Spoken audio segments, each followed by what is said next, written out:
Você que acompanha a programação da CNN já sabia que isso ia acontecer, hein? Se eu não estiver enganado, desde terça-feira, quando o nosso analista de política, Caio Junqueira, já antecipou uma estratégia que estava sendo montada a partir do Palácio do Planalto para blindar, para proteger o ex-ministro da Saúde, general Eduardo Pazuello, porque pressionado pelos senadores ali da CPI, sabe Deus o que podia sair daquele depoimento, né? Pois bem, não deu outra, embora alguns tenham tentado negar, né? O ministro Ricardo Lewandowski, do Supremo Tribunal Federal, deve decidir ainda hoje, sexta-feira, sobre medidas judiciais que têm o objetivo de proteger Eduardo Pazuello durante o depoimento que está marcado para a CPI da pandemia na próxima quarta-feira. Será um dia e tanto, hein, Larissa Alvarenga? Bom dia, bem-vinda ao Novo Dia mais uma vez. Uma ótima sexta-feira para você, Colombo, Elisa, para todo mundo que acompanha o Novo Dia. Lewandowski é o relator dos pedidos. Um deles foi feito pela Advocacia Geral da União, o outro por um advogado. Esses habeas corpus defendem o direito de Pazuello ficar em silêncio, permanecer calado durante os questionamentos da comissão. O depoimento, a gente lembra, está marcado para a próxima quarta-feira, 19 de maio, e é um dos mais aguardados nesse início de CPI. A gente já vai falar direto, então, com o Pedro Teixeira, que traz mais detalhes para a gente, né, Pedro? Com esse amanhecer lindíssimo, impossível não falar aí atrás de você.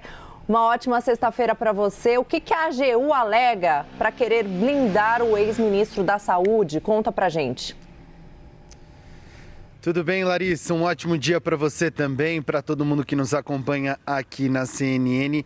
A principal motivação da Advocacia Geral da União foi o depoimento do ex-secretário de Comunicação, Fábio Weingarten, que quase saiu preso do seu depoimento lá na CPI da pandemia, alegando todas as questões que envolvem quase que um juízo de valor, segundo pessoas próximas ao Palácio do Planalto. Já existe um juízo de valor feito nas ações do ex-ministro da Saúde, o general Eduardo Pazuello. A Advocacia Geral da União e também um advogado entraram com 2 pedidos de habeas corpus, pedindo para que o general possa permanecer calado e também responder questionamentos objetivos, evitar aqueles tipos de questionamento que ele tenha que fazer algum tipo de interpretação, principalmente com relação ao juízo de valores de opiniões do presidente Jair Bolsonaro. Além disso, requer que o ex-ministro seja assistido por um advogado e que não possa sofrer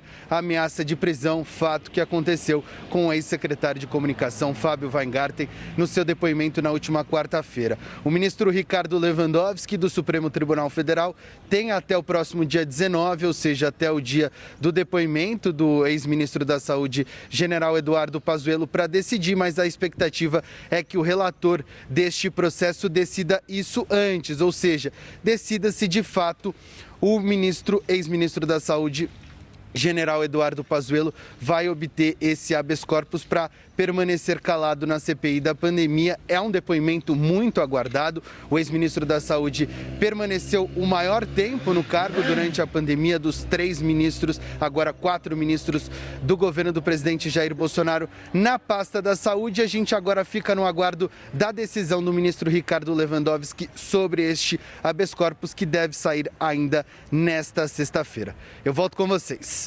19 de maio, essa é a data, hein? Para o ex-ministro da Saúde, Eduardo Pazuello, comparecer então à CPI da pandemia e responder aos questionamentos, né? As indagações dos senadores. Estaremos aqui acompanhando tudo isso. Lembrando que hoje, sexta-feira, não tem CPI da pandemia, viu? Por isso que estamos aqui com a casa mais ou menos dentro daquilo que você já está habituado. 7h30, o correspondente médico, e 9 da manhã, liberdade de opinião. Aliás, semana que vem vai ser uma semana e tanto na CPI, hein? Lembrando Elisa, que na segunda-feira não tem os trabalhos. Segunda não tem. Mas na terça-feira Terça tem o Ernesto Araújo, ex-ministro de Relações Exteriores. E é importante lembrar que ele saiu do cargo muito por uma pressão feita pelo parlamento sobre o governo Bolsonaro, porque os parlamentares entenderam, com outros setores da sociedade também, que ele era um problema naquele momento, porque havia feito uma série de declarações preconceituosas a respeito da China, por exemplo, e que aquilo poderia estar nos atrapalhando para receber o IFA dos chineses.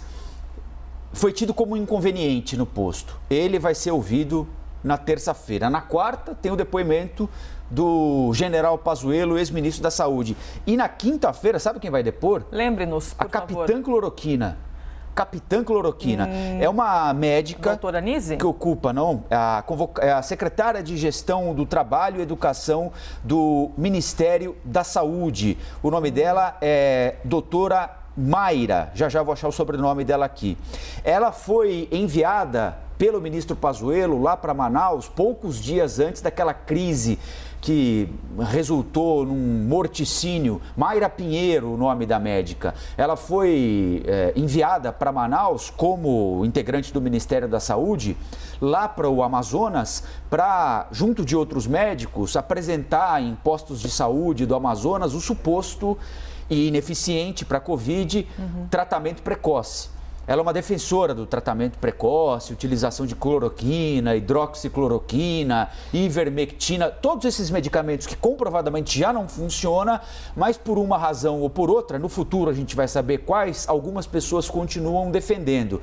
Ela será ouvida na quinta-feira. Então, semana que vem tem depoimentos importantíssimos aos senadores na CPI da pandemia. E nós vamos poder ver na quinta-feira, por exemplo, por que é que a capitã Cloroquina, a doutora Mayra Pinheiro, não comunicou ao mundo que ela encontrou a solução para uma pandemia que já matou só aqui no Brasil quase 430 mil brasileiros, provavelmente vai matar 500 mil de brasileiros. Aqui não se trata de torcer por isso, muito pelo contrário, nem de ser pessimista, é simplesmente acompanhar a evolução dos números. E que matou tanta gente no mundo todo, Reino Unido, China, Japão, Itália, Espanha, Portugal, Estados Unidos, Canadá.